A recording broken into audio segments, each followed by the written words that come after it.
Welcome to Lesson 6, Part A. And now we're going to continue talking about the predicate now. And up till now, we've looked and we found the biggest parts of our sentences. So what we're going to say is that the predicate contains three places. There's a place for X words, and we've already seen that. Now we're also going to see there's such a thing as M words, and there's a special place where they go. And then once we find the X and the M places in the predicate, everything left is Y. It's like a process of elimination. So the X and M places may be empty, but the Y place is always filled, and that's really important for us to remember. And we're going to always have to think about it like that. The X and M places may be empty or they may be filled. There may be words in those places, but the Y place is always filled, always. So let's take a look and we'll do a quick review at the same time. So, some people do not like pizza. To analyze this sentence, first I take a look, are there any shifters? No. Let's find the X words. Here's one, do. To make a question, I ask, do some people not like pizza? Everything between the two X word places is the subject. And then everything left until the end of the sentence is the predicate. Boy, my lines are looking really bad. Now, let's take a look. Where are the ties? So we've seen before, do ties with the subject, some people. Do ties with the present. I'll just mark it P. And do ties with like. And like is the base form of the verb.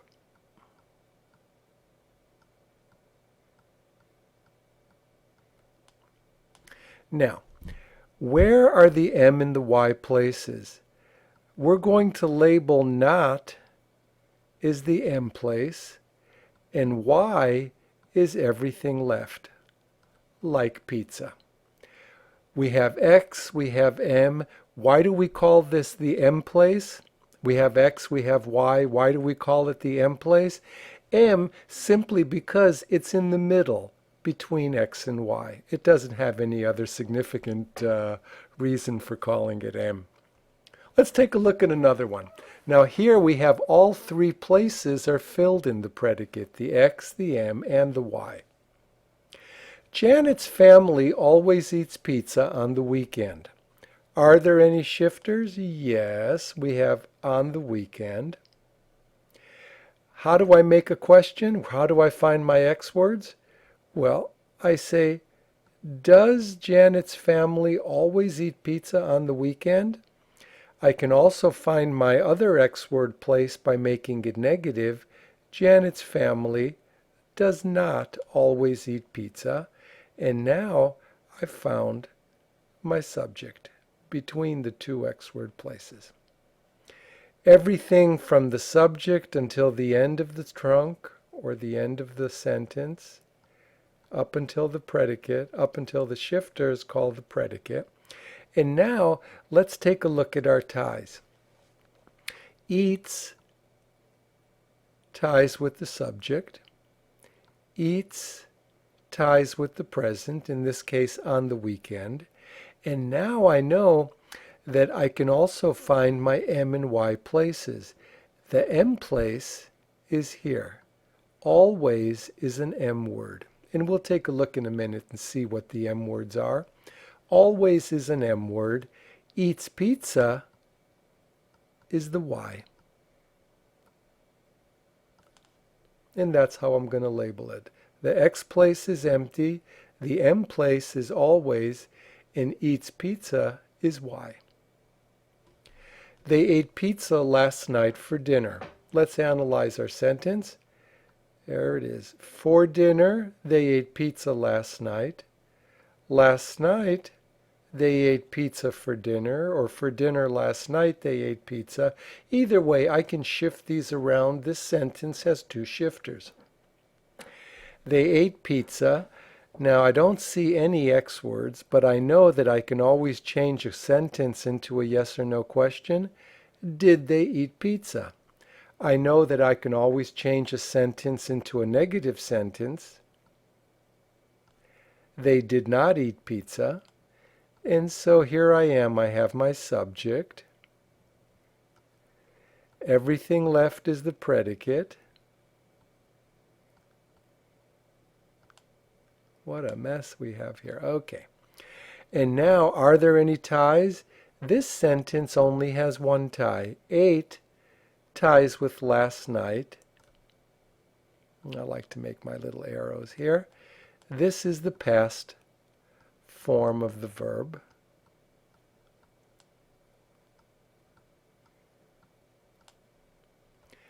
And let's see, here's my X word place, but it's empty. Here, between the X word and ate is the M. So ate pizza is Y. So we've just seen three sentences. The first sentence, the X word place was filled, the M place was filled, and Y, of course, was filled, like pizza. The second example sentence, the X place was empty, the M place was filled with always, eats pizza was Y. The last sentence, they ate pizza, the predicate ate pizza, the X place was empty, the M place here between X and ate pizza is M, and the Y is filled, ate pizza. And this is what we're starting to do now. We've already broken our sentence into different sectors and areas. We have the two shifter places in the front, at the end. We have the two X word places. Between those places is the subject. Everything from the subject to the end of the sentence or the beginning of the shifter is the predicate. And now we see that the predicate also has some places of its own, the X place, M place, and Y. So, quick review. The X place contains X words. There's 20 X words. We know them already pretty well. The M place contains frequency adverbs like always, usually, etc. It also, of course, contains the X word the M word not. Frequency adverbs. The M place contains manner adverbs like carefully, quickly, etc. And other adverbs, even, still, already, just, only, for example. And once you find the X and M places, everything left in the predicate is Y. For example, here's three sentences. Mandy has already eaten 2 slices of pizza. Has is the X word, already is the M word, eaten 2 slices of pizza is Y. Mandy has just eaten 2 slices of pizza. Has is the X word, just is the M word, eaten 2 slices of pizza is Y. Mandy has quickly eaten 2 slices of pizza. Has is the X word, quickly is the M word, and eaten 2 slices of pizza is Y. We're going to see, no matter how many sentences we look at, we're going to always be able to do these same kinds of things in analyzing a sentence. Every sentence has shifter places, whether or not the shifters are actually filled. There's something there. Every sentence has 2 X word places, although one could be filled, one empty, both could be empty. Every sentence, of course, must have a subject. Every sentence must have a predicate. The X place is in the predicate. The M place is in the predicate. It may be filled, it may be empty. And then, of course, the Y is always in the predicate, and the Y place is always filled. We're going to start talking more about Y in Part B, in Lesson 6, Part B. But for now, please complete Lesson 6, Exercise 1. You'll find it is a link right under the link to our video. And when you're done, check your work with the answer key. As always, please, if you do have any questions, ask, because that's the most important thing, is to make sure that everything is working well. So please enjoy, take your time, and think about everything as you do it.